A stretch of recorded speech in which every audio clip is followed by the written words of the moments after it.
After 35 years together, you think you've seen it all. You think you've loved enough, forgiven enough, survived enough storms to finally enjoy a calm sea.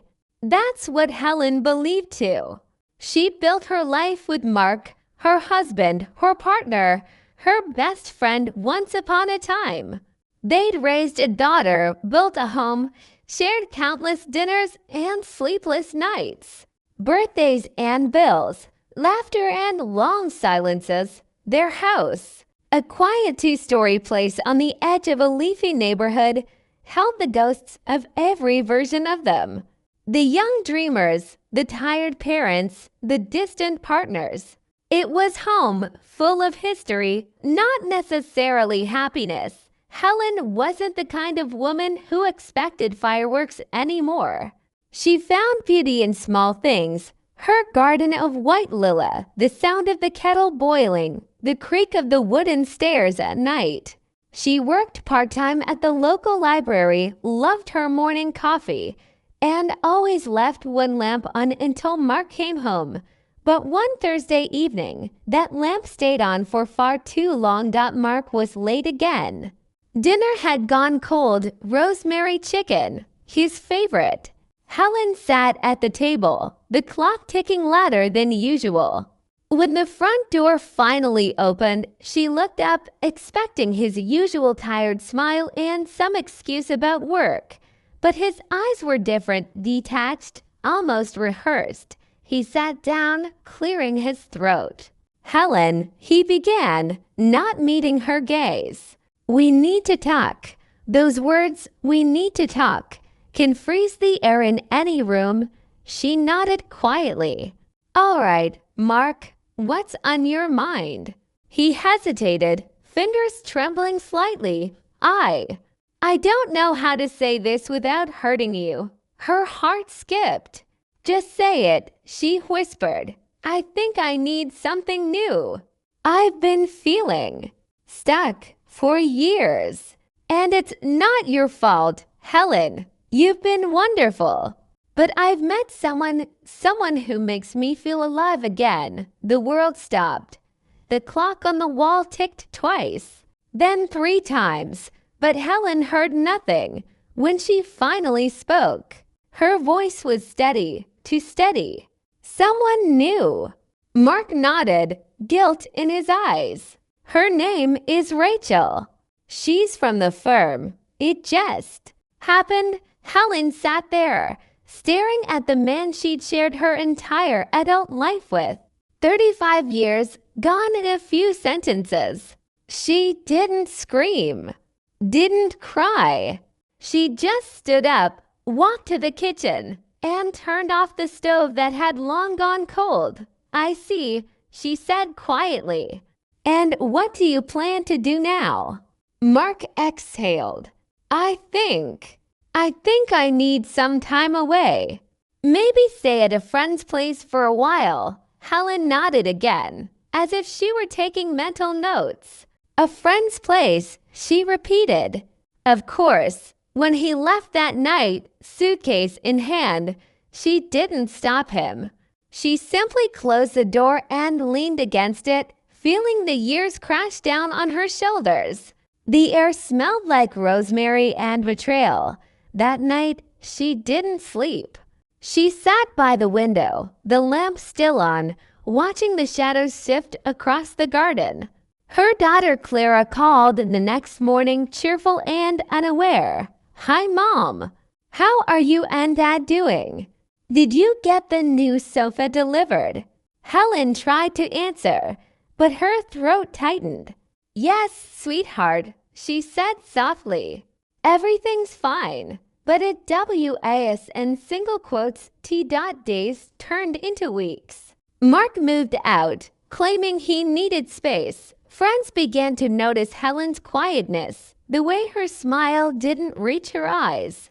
But she told no one the truth, not yet, until one afternoon, while sorting old papers in the attic. She found something that changed everything. A file labeled retirement plan, Mark and Helen. Inside were account statements. investments, insurance documents, and a set of withdrawals Helen didn't recognize. Tens of thousands of dollars missing. At first, she thought it was a mistake. But the names on the transfers were clear. All sent to R. Collins, Rachel. She sat there for a long time, papers trembling in her hands. Not only had Mark left her for someone else, he'd been using their shared savings to fund that new life. Helen closed the folder and took a deep breath. That's when something inside her shifted. The hurt didn't vanish, it crystallized. Became clear, sharp, purposeful. If Mark wanted a new life, she decided, he could have it. But not at her expense. That evening, she called her daughter. "Clara, honey, can you come by this weekend? There's something I'd like to talk about." Clara arrived 2 days later, worried, protective. Helen told her everything. Her daughter's eyes widened. "He did what?" "Mom, you can't just let this go." "I don't intend to," Helen replied calmly. "But we're not going to fight like he expects. We're going to be smart." Together, they called Helen's friend and former client, a lawyer named Patricia.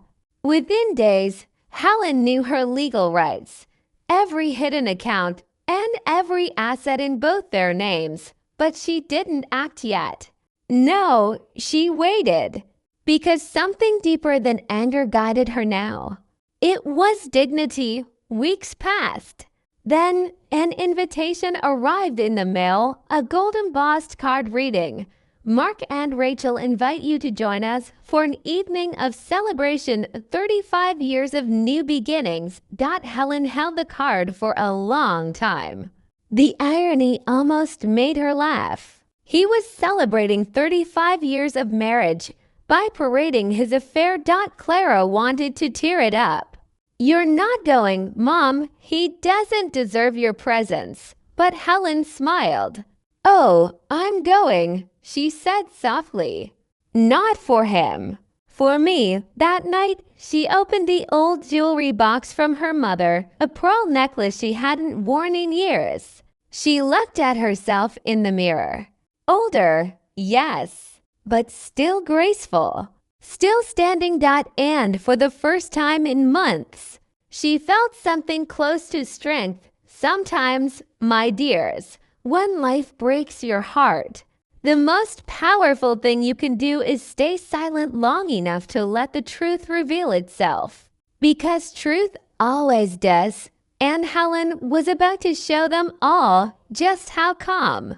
Quiet strength can shake the ground beneath even the loudest lies. When Saturday arrived, the city glowed in the fading gold of the afternoon.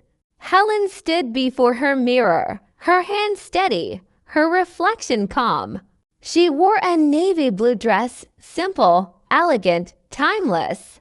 A string of pearls rested around her neck, a quiet symbol of the woman she used to be, and the strength she'd become. The card on her dresser gleamed under the lamplight. Celebration dinner, the Grand Elm Hotel, ballroom C. Helen smiled faintly. 35 years, she whispered to herself. Let's see what those years have really built. When she arrived, the valet opened her door. Heads turned. She wasn't the trembling wife people remembered from years ago.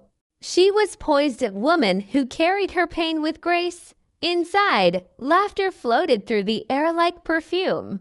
The ballroom sparkled with chandeliers, champagne, and shallow smiles. Mark stood near the center, beaming beside Rachel, the new chapter of his life. He was tan, slimmer, a little too polished. His arm around Rachel's waist, his eyes scanning the crowd for approval. When he spotted Helen, the color drained from his face. "Helen," he said, awkwardly stepping forward. "You came." She smiled politely. "You invited me," he stammered. "I didn't think you'd actually. Why wouldn't I?" She said softly. "We're still celebrating 35 years, aren't we?" Rachel forced a smile, her manicured hand gripping her wine glass. "Oh, Helen, so glad you could join us. Mark told me you and he had such a wonderful partnership." Helen tilted her head slightly. "Oh, we did. Especially when it came to finances." Rachel blinked, uneasy. "Finances?" "Yes," Helen said, voice gentle but sharp. "I handled everything. Every payment, every withdrawal, every cent that left our account." For a moment, silence hovered like a secret waiting to be told. But Helen didn't go on. Not yet. She let them sweat. The dinner began. Guests toasted, music played softly, and Mark gave a small speech. He talked about growth, about rediscovering oneself, about new beginnings. He didn't mention Helen, not once, until near the end. He gestured toward her with false magnanimity. And of course, none of this would be possible without Helen, who taught me what commitment really means. The crowd applauded politely. Helen smiled thinly. When the applause faded, she stood up. The microphone was only a few steps away. She didn't plan to speak. Not until that moment. But something in her heart, something that had been quiet for too long, found its voice. She took the mic. Soft piano joins in, one slow note at a time. "Thank you, everyone," Helen began, her tone calm and clear. "I wasn't planning to speak tonight, but since Mark has mentioned commitment, I'd like to share a few words about what that really means." The room hushed. "For 35 years, she continued, I believed commitment meant forgiveness, patience, sacrifice. I believed it meant staying when things were hard. I believed it meant building something together." Her voice softened, the kind that trembles with memory. "But I learned recently that commitment should never mean losing yourself." Mark's smile froze. Rachel shifted in her seat. Helen's hand didn't shake. "Some of you might not know this, but while I was planning our retirement together, my husband was planning something else, using our shared savings to build a life with someone new." The collective gasp rippled through the tables. Mark stood, red-faced. "Helen, that's enough." "No," she said firmly, turning toward him. "It's finally not enough. For years, I stayed quiet to protect your reputation. Tonight, I'll protect my own." A few whispers scattered. Rachel's face turned pale. Helen placed a folder on the table near the mic. Documents, bank transfers, proof. She looked at the crowd, not angry, not bitter, just heartbreakingly calm. "Every dollar you spent on your fresh start came from the woman you promised to grow old with." Every dollar you spent on your fresh start came from the woman you promised to grow old with. Mark opened his mouth to defend himself, but the murmurs had already begun. Someone muttered, "Unbelievable." Another whispered, "He stole from her." Helen stepped back from the microphone. "I apologize for ruining your evening," she said softly. "But sometimes the truth is more important than appearances." And then she did something few had the strength to do. She smiled, a real smile. "Thank you," she said simply, setting the microphone down. Then she walked out, pearls glinting under the ballroom light, the room erupting behind her like a collapsing illusion. Outside, the night was cold and clear. Helen took a deep breath, the air sharp with freedom. Behind her, shouts, accusations, and scandal filled the ballroom. But for the first time in decades, she didn't look back. She took a taxi home, her reflection flickering in the window as the city lights blurred by. In her purse, neatly folded, was the deed to her home, her savings, her independence. She wasn't running anymore. She was reclaiming her life that night. She stood in her garden beneath the moonlight, the lilies swaying gently. She thought of all the years she'd given, all the love she'd lost, and all the strength she'd finally found, and she whispered, "It's not the end. It's just the truth." Helen sat quietly in a courtroom, sunlight pouring through the tall windows. Mark looked smaller now, tired, unshaven, his suit too big. The judge's voice echoed as she read the verdict. "This court dissolves the marriage of Mark and Helen Walker. The family home, the accounts, and all personal assets are awarded to Mrs. Walker. The debts incurred for personal affairs are the sole responsibility of Mr. Walker," Mark's lawyer sighed. Helen remained still, her hands folded neatly in her lap, when the gavel struck. It was more than a sound. It was the closing of a chapter that had taken 35 years to end. Outside the courthouse, Mark caught up with her. "Helen," he said softly, his voice hollow, "please. Can we talk?" She turned. "There's nothing left to say, Mark. I was stupid," he pleaded. "You were the best thing I ever had. Can't we?" She shook her head gently. "No, Mark, you can't rebuild something you burned down." He dropped his gaze. "Then, can we at least be friends?" Helen smiled sadly. "I don't think friendship survives betrayal, but I wish you peace." And with that, she turned and walked away, her steps steady, her heart finally light. Months passed. Helen moved to a small coastal town where mornings smelled like salt and sunlit pages. She opened a little bookshop, the kind that still smelled of old paper and second chances. She filled it with the stories she loved and the ones she still hoped to live. Sometimes she'd sit by the window with tea, watching strangers walk past, her heart quiet but alive. Her daughter, Clara, visited often. "Mom," she'd say, "you look happier than ever." "I am," Helen would reply, "because for the first time in my life, I'm not waiting for someone to love me right. I'm just loving myself." And when the evenings grew soft and the wine carried the hush of the ocean, Helen would smile, not with sadness, but gratitude. Because every ending, no matter how painful, carries within it the seeds of something new. That's the thing about truth, my dears. It might break your heart at first, but it also sets you free in ways lies never can. And Helen, she finally learned that freedom isn't found in someone's arms. It's found in your own reflection. Smiling back, did you like this story, sweetheart?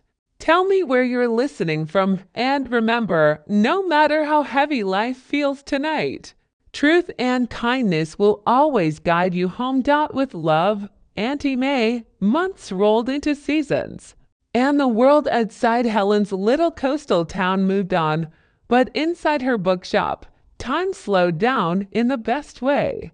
Mornings smelled of coffee and rain, afternoons of paper and lavender.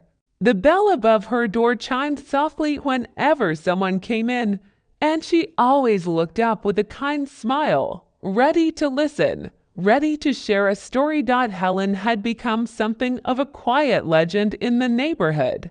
People said she had the gentlest eyes, the kind that carried both sadness and peace, as if she'd walked through fire but still smelled like roses. And maybe, in her own quiet way, she had. Every Friday evening, she hosted a little reading circle. 6, sometimes 7 people gathered around an old wooden table with tea and candles.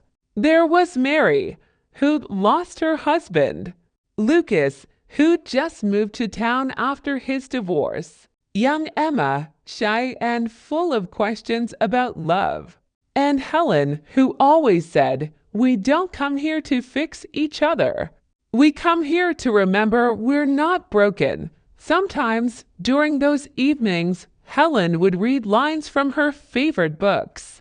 Other times, she'd simply tell a story, one from her own life, but softened at the edges, so no one knew where truth ended and hope began. One night, as rain tapped the windows, Lucas asked softly, "Helen, do you ever regret leaving him?" She smiled faintly. "No, I regret not leaving sooner." The room went silent. Even the rain seemed to pause. Helen looked at her hands, tracing the edge of her teacup. "I thought love was about endurance," she said. "But real love doesn't ask you to shrink. It doesn't dim your lights so someone else can shine brighter." Mary wiped her eyes. Emma leaned closer. Lucas just nodded, as if a piece of him had been waiting years to hear those exact words. But life, as it always does, had one more twist to offer. One quiet morning, Helen received a letter. The envelope was thin, handwritten, and familiar. Mark's name in the corner. She stared at it for a long moment before opening it. "Dear Helen, I don't expect forgiveness. I don't even expect you to write back. But I wanted you to know you were right about everything." Rachel left. "I lost the house. The firm let me go after the scandal.